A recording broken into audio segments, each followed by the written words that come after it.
Good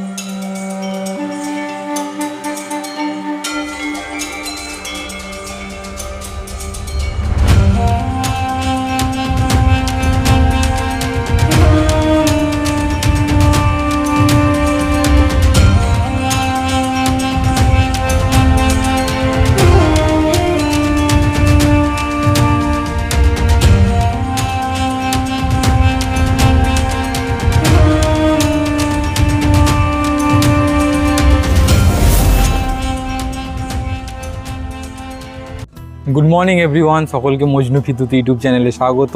আর আমি বিদ্যুৎ আবারও চলে এসেছি নতুন একটি ভিডিও নিয়ে। বন্ধুরা, আজকের ভিডিওটিতে আমি আপনাদের নিয়ে যাব পশ্চিমবঙ্গের পশ্চিম মেদিনীপুর জেলার খড়গপুর থানার অন্তর্গত মহিষা গ্রামে, যে গ্রামে রয়েছে 400 বছরের পুরনো মনসা মন্দির। আর কেউ কেউ একে মাদপুরের মনসা মন্দিরও বলে থাকে। আর এই মন্দিরকে ঘিরে রয়েছে নানান অলৌকিক ঘটনা, রয়েছে নানান অলৌকিক ইতিহাস। তো সমস্তই তথ্য থাকছে আজকের ভিডিওটিতে। কিভাবে যাবেন মাদপুরের মনসা মন্দিরে, আর কিভাবে পুজো দেবেন এবং পুজো দিয়ে কোথায় দুপুরের খাবার সারবেন, সমস্ত তথ্য থাকছে আজকের ভিডিওটিতে। সো বেশি কথা না বলে ভিডিওটি শুরু করছি, আপনাদের সঙ্গে দেখা হচ্ছে।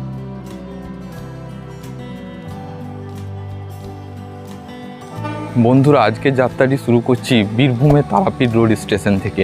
এই তারাপীঠ রোড স্টেশন থেকে আমাকে প্রথম যেতে হবে হাওড়া স্টেশনে, এবং হাওড়া স্টেশনে লোকাল ট্রেনে করে সরাসরি মাদপুর। চলুন আপনাদের সঙ্গে সরাসরি দেখা হচ্ছে হাওড়া স্টেশনে গিয়ে।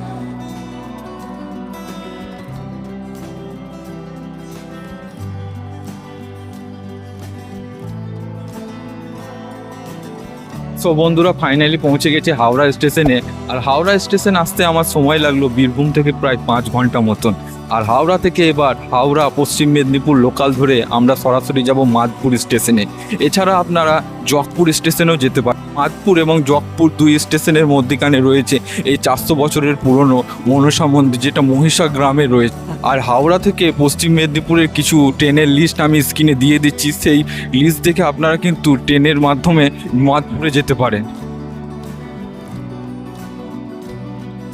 হাওড়া স্টেশন থেকে মেদিনীপুর লোকাল ধরে যাওয়ার পথে চোখে পড়ল প্রচুর পদ্মের চাষ।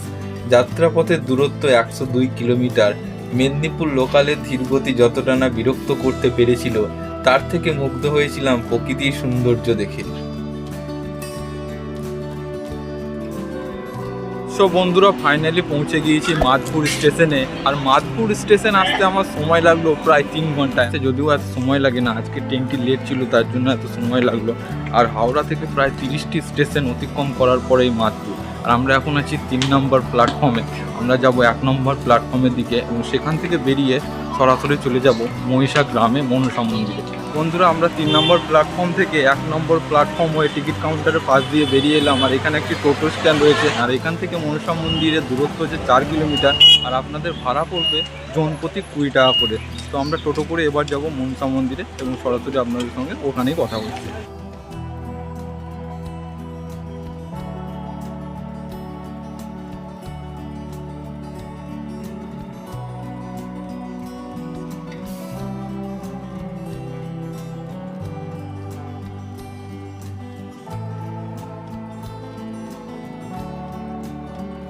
সব বন্ধুরা, আমরা মন্দির চত্বরে চলে এসেছি। আর এটি হচ্ছে মন্দির প্রাঙ্গণ। আর এখানে আপনারা দেখতে পাবেন দেবাদিদেব মহাদেবের একটি মূর্তি নির্মাণ করা হচ্ছে। আর তার পাশে যে দোকানগুলো দেখছেন, এই দোকানগুলো কিন্তু পুজোর সামগ্রীর দোকান। আর তার পাশে রয়েছে পুণ্যপুকুর, যে পুকুরে স্নান করে এখানে পুণ্যার্থীরা মন্দিরে গিয়ে পুজো দেন, এবং কেউ কেউ এখানকার জল মাথায় নিয়ে তারপর মন্দিরে গিয়ে দর্শন করেন। তো চলুন আস্তে আস্তে আপনাদেরকে মন্দির চত্বরটি ঘুরে দেখায়।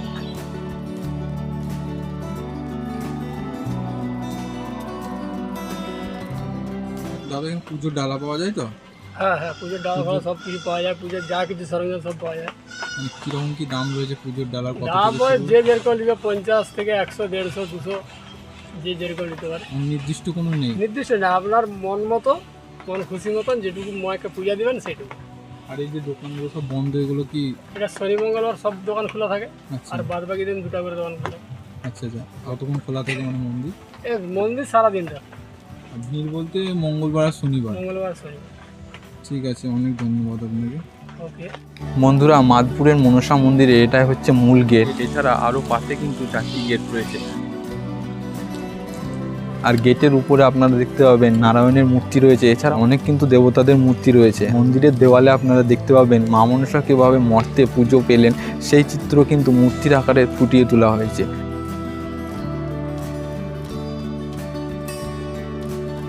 আর মা মনসা কীভাবে মর্তে পুজো পেলেন সে ব্যাপারে একটি ভিডিও কিন্তু আমার চ্যানেলে অলরেডি আছে, আপনারা চাইলে দেখতে পারেন, আমি ডেসক্রিপশানে লিঙ্ক দিয়ে দেবো।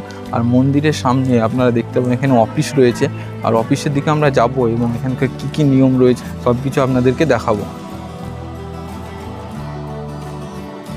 বন্ধুরা, মাধপুর মনসা মন্দিরে যারাই পুজো দিতে আসেন তারা কিন্তু অনেক মানসিক করে রাখেন, যেমন শাড়ি পায়রা, এমনকি এখানে মূর্তিও দেওয়া হয়। যারা মানসিক করে তারা কিন্তু এখানে মূর্তিও নিবেদন করেন, তার জন্য একটি দক্ষিণা হিসাবে মূল্য দিতে হয়, সেই মূল্য লিস্ট কিন্তু এখানে রয়েছে। তো বন্ধুরা, আমরা এখন আছি মাধপুর মনসা মন্দিরের ভিতরে।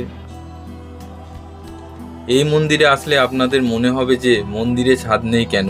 এই প্রসঙ্গে বলে রাখি, বহুবার কিন্তু এই মন্দিরে ছাদ দেওয়ার চেষ্টা করা হয়েছিল, কিন্তু যে কোনো কারণে বারবার ছাদ ভেঙে পড়ে গেছে। ভক্তদের বিশ্বাস মা মনসা মুক্ত জায়গাতেই থাকতে বেশি পছন্দ করেন, সেই কারণে এখনো পর্যন্ত কেউই এই মন্দিরে ছাদ দিয়ে উঠতে পারেনি। বন্ধুরা, মন্দিরে প্রবেশ করে আপনাদের প্রথমে চোখে পড়বে একটি উইয়ের ঢিপি। প্রায় 400 বছর আগে এই মহিষা গ্রামের জমিদার ছিল যোগেশ্বর রায়ের তালুক। কথিত আছে একদিন ভোরে জমিদার স্বপ্নাদেশ পান যে এই জঙ্গলে দেবী মনসা রয়েছেন। স্বপ্নাদেশে জমিদারকে দেবীর পূজার ব্যবস্থা করতে বলেন দেবী। সেই স্বপ্নাদেশ পেয়ে জমিদার জঙ্গল পরিষ্কার করে ওই অঞ্চলে দেবীর নিয়মিত পুজোর ব্যবস্থা করেন। বর্তমানে মা মনসার স্থান বলে যেখানে ভক্তরা পুজো করেন, সেখানে আগে ছিল এক বিরাট উইয়ের ঢিপি। কথিত আছে ওই উইয়ের ঢিপির নিচে প্রচুর বিষধর সাপ থাকতো। আজ আর সেখানে জঙ্গল নেই পুরনো গাছগাছালিও। বর্তমানে ওই উইয়ের ঢিপিকে কংক্রিটে মুড়ে দেওয়া হয়েছে, সেখানে তৈরি করা হয়েছে পদ্মফুল। এই পদ্মফুল দেবী মনসার প্রতীক। আমাদের এই মন্দির সবসময় দিন রাত্রি খোলা, যে যখন আসে মোটামুটি নিজের হাতে পুজো করতে পারে, কোনো ব্রাহ্মণ টাহ্মণ কিছু নেই। এবারে কেউ যদি প্রতিমা নিয়ে আসে, ব্রাহ্মণ নিয়ে আসতে চায়, সে তার মর্জি সে নিয়ে আসতে পারে, কিন্তু আমাদের এই মন্দিরে নিজের হাতে পূজা করতে পারে। এই মন্দিরের একটি বিশেষত্ব রয়েছে যে এই মন্দিরে পুজো দেওয়ার জন্য কোনো পান্ডার প্রয়োজন হয় না। আপনারা নিজেরাই দোকান থেকে পুজোর সামগ্রী সংগ্রহ করে নিজে হাতে পুজো দিতে পারেন। আর এই মন্দিরের বিশেষ অনুষ্ঠান হচ্ছে চৈত্র মাসের মঙ্গলবারের মনসা পুজো। চৈত্র মাসের তৃতীয় মঙ্গলবার আমাদের, ওর কোনো দিনখান কিছু নেই, ওকে শুধু তৃতীয় মঙ্গলবার ধরেই মহামেলা হয় আমাদের। সেই সময় কিন্তু এই মন্দির চত্বরে বিশেষ ভিড় হয়, এখানে মেলাও বসে। আর এই মেলাটির সঙ্গে গঙ্গাসাগর মেলারও কিন্তু তুলনা করা হয়। তা আপনারা পারলে চৈত্র মাসে মঙ্গলবারের মনসা পুজোয় অবশ্যই আসবেন, তাহলে কিন্তু মন্দির চত্বরে প্রচুর দর্শনার্থীর ভিড় দেখতে পাবেন। বন্ধুরা, মন্দিরের পাশেই আপনারা দেখতে পাবেন হাওড়া মুম্বাই এবং হাওড়া চেন্নাইয়ের মেন লাইন কিন্তু চলে গিয়েছে। আর এদিকে যত ট্রেন যায়, এই মন্দির যেহেতু এই স্থানে থাকার জন্য ট্রেনের গতি কিন্তু ড্রাইভাররা কমায় এখানে। আপনারা এখানে এলে লক্ষ্য করবেন, এটা আমি এসেই নোটিস করেছি প্রথমে। আর মন্দির চত্বরে কিন্তু অনেক এখানে আপনারা মূর্তি দেখতে পাবেন। এই মূর্তিগুলো যে পুণ্যার্থীরা মানসিক করেছিলেন তারাই কিন্তু এখানে দিয়ে গিয়েছেন। এছাড়াও এখানে কিন্তু অনেক কিছু মানসিক করা হয়, যার লিস্ট কিন্তু অফিস ঘরের কাউন্টারের সামনে দেওয়ালে আপনারা দেখতে পাবেন। বন্ধুরা, মানসিকের যে মূর্তিগুলি রয়েছে তার মধ্যে কিন্তু এই মূর্তিটি সব থেকে বড় এখানে রয়েছে। আপনারা ডান দিকে একটু এগিয়ে এলে আপনারা দেখতে পাবেন। মানসিক থাকে তো অনেকেরই, ভোগ হিসাবে আমাদের অফিস থেকে একটা টোকন হিসাব করতে হয়। সেই এখানে ভোগের রান্না ফালা চলবে পাকা বাড়ির সামনে, সেখানে কেউ নিয়ে আসবে, যার যত পরিমাণ হয়। আমাদের অফিসে ভোগ হাঁড়িয়েছে, সেখান থেকে হাঁড়ি সংগ্রহ করে ভোগ রান্না করে ভোগ দেখিয়ে নিয়ে যেতে হবে। বন্ধুরা, আপনারা এই মাধপুর মনসা মন্দিরে যদি ভোগ নিবেদনের জন্য মানসিক করেন, তার জন্য এখানে কিন্তু আপনারা নিজেরাই ভোগ রান্না করতে পারেন। তার জন্য আপনাদেরকে একটি টিকিট সংগ্রহ করতে হবে মন্দির কমিটির কাছ থেকে। আর যেসব যাবতীয় জিনিস লাগে ভোগ রান্না করার, সব কিছু মন্দির কমিটির কাছ থেকে পাওয়া যাবে। তারপর আপনারা নিজের মতো ভোগ রান্না করে এখানকার দর্শনার্থীদের দান করতে পারেন। বন্ধুরা, আপনারা মন্দির চত্বরে এলে লক্ষ্য করতে পারেন, যারা এখানে হারিয়ে যায় তাদের জন্য কিন্তু এখানে মানসিক করা হয়। আর যে হারিয়ে যায় তার পরনের কাপড় এখানে বেঁধে দেওয়া হয়, এবং পরবর্তীকালে তাকে ফিরে পাওয়া গেলে এই কাপড় কিন্তু এসে খুলে দিতে হয়। এবং আরও অনেক মানসিকের এখানে আপনারা ঘোড়া দেখতে পাবেন, সেগুলো বেঁধে দেওয়া হয়েছে। হয়তো অনেক পুণ্যার্থী এসে এখানে মানত করেছে।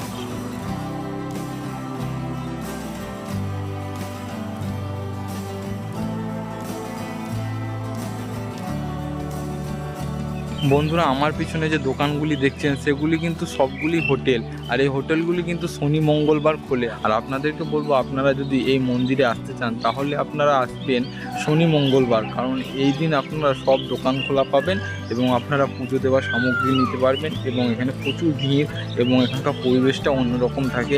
এখানে একটি মেলা অনুষ্ঠিত হয় শনি মঙ্গলবার। তো আপনারা শনি মঙ্গলবার এই মন্দিরে অবশ্যই আসুন।